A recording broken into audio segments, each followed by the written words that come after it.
We often see or hear about pathological disorders that affect victims alone, but not how it affects the people around them.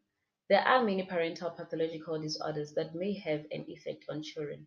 Today, this video will close the gap and look at the effects of parental pathology on children from a cultural perspective. But before we move on, let's talk about what we mean when we talk about pathological disorder. This is a behavior that causes significant distress or impairment on personal function, such as in social and environmental contexts. Under parental pathologies that affect children, personality disorders are also identified as having an effect.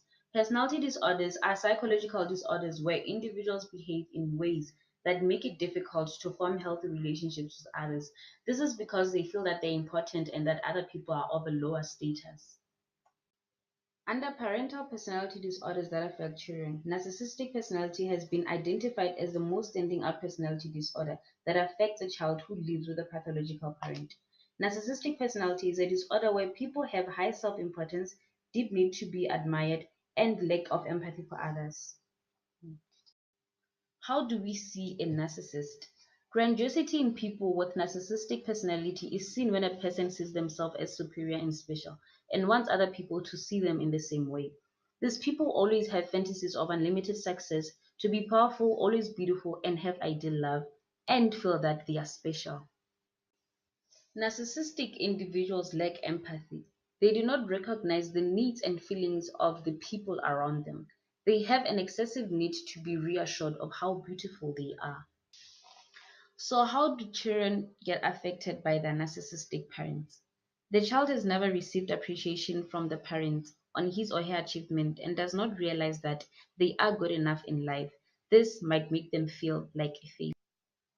The child tries to impress other people because they grew up pleasing the parent and it has become a habit. They are not used to thinking independently because the child has the pressure to perform and achieve because he has always been anxious of failure, being occupied with the pressure to perform and is always anxious of failing. The child lacks self-confidence because of always wanting to do things the right way, feels incomplete and does not want to engage in activities out of fear of not doing it right.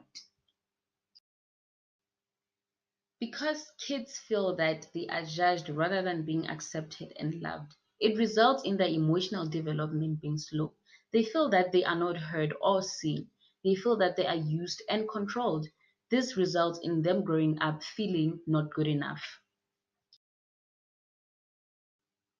Research has suggested that narcissistic individuals struggle to function in societies as they won't associate themselves with people who they